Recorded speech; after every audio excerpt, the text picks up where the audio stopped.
What if the most dangerous person in the room is not the one who raises their voice, not the one who threatens, not the one who dominates through force or words, but the one who stays completely silent, the one who watches while others speak, the one who listens without reacting, the one whose calm feels heavier than anger? Silence unsettles us because it gives us nothing to fight, nothing to argue with, nothing to predict, and the human mind hates what it cannot predict. Carl Jung understood this deep. He believed that the greatest forces shaping our lives operate quietly, beneath awareness, in the unconscious. Silence is not empty. Silence is where those forces live. Think about the last time someone stayed quiet while you were emotional. Didn't it make you uneasy? Didn't your mind start working overtime, wondering what they were thinking, planning, judging? That discomfort is not caused by them. It is caused by your own unconscious filling the gap. Jung called this projection, when we place our hidden thoughts, fears, and desires onto someone else. Silence invites projection, and projection gives power. Before we go further, if you are drawn to understanding the hidden psychology behind power, identity, and human behavior, consider subscribing, not as a routine action, but as a conscious choice to see beneath the surface of things. Jung believed that every human being develops a persona, a mask designed to function in society. It is how we appear: polite, confident, harmless, intelligent, or strong. Most people reinforce their persona with constant speech. They explain themselves, justify their actions, tell stories about who they are. Talking becomes a way to control perception. Silent people do the opposite. They reveal less, and what is not revealed becomes mysterious. Mystery is powerful because it activates archetypes buried deep in the collective unconscious. The quiet observer, the judge, the strategist, the wise elder. When someone speaks less, others unconsciously assign them depth and authority, even if none was intended. Jung knew that humans respond more to symbols than facts.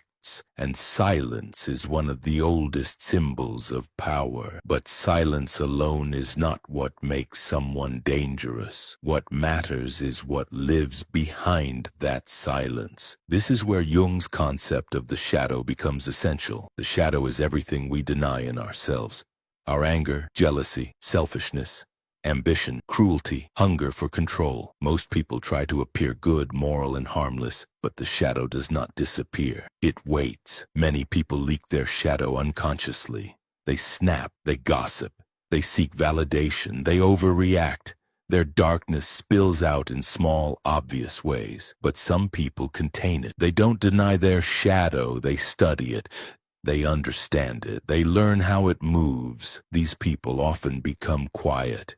Jung called the process of facing and integrating the shadow individuation. It is painful because it destroys the fantasy of being purely good, but it creates psychological wholeness. A person who has confronted their shadow understands human weakness without being shocked by it. They see manipulation without panic. They recognize fear disguised as confidence, and because they see clearly, they don't rush to speak. Imagine a workplace meeting. One person talks constantly, trying to sound competent. Another listens, speaks briefly, and asks one precise question that shifts the entire conversation. Who holds the power? Not the loud one. Power flows toward the person who is least reactive. Jung believed emotional reactivity signals unconsciousness. When someone cannot control their emotions, they are being controlled by their shadow. Silence, when conscious, signals the opposite.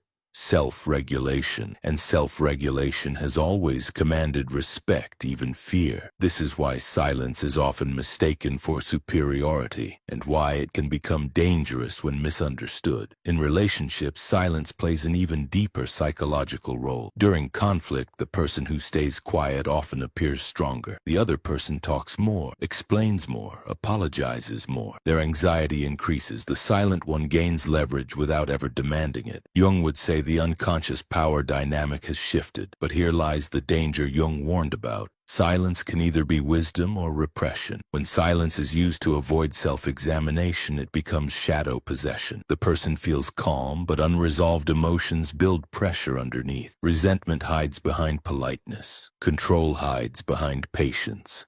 And when that pressure finally releases, it does not come gently. History is filled with examples of quiet individuals who appeared disciplined and rational until their shadow took over completely. Jung observed that the most catastrophic evils are often carried out not by chaotic personalities but by controlled ones who never integrated their darkness consciously. So silence is not inherently virtuous. It is a tool, and tools reflect the consciousness of the person holding them. Now turn the question inward, because Jung always insisted that the real work begins with the self. Why does silence intimidate you? Is it because you fear judgment? Or because silence removes distractions, forcing you to hear your own thoughts? Many people talk to avoid inner confrontation. Noise becomes armor. When silence enters the room, the unconscious awakens, doubts surface. Desires reveal themselves, the shadow whispers. Jung believed that what disturbs us in others is often what we refuse to face in ourselves. If silent people make you uneasy, ask yourself what part of you feels exposed when no one is speaking. True silence is not passive, it is alert. It listens without absorbing. It observes without reacting. This kind of silence does not seek dominance.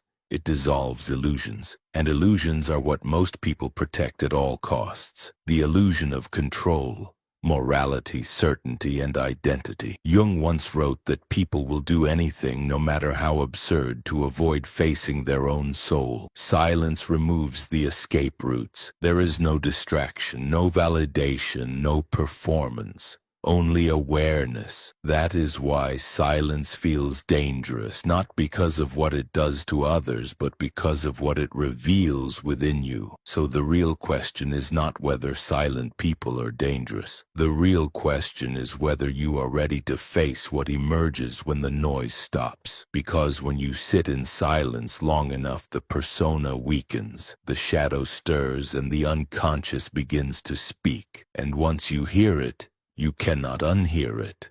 That is the true dark power Jung warned us about. So I'll leave you with this question. When you choose silence, are you listening consciously, or are you letting your shadow decide what remains unspoken? If this journey into the hidden mind resonated with you, subscribe for more reflections on psychology, power, and the unseen forces shaping human behavior, and share your thoughts below, because understanding grows when silence turns into awareness.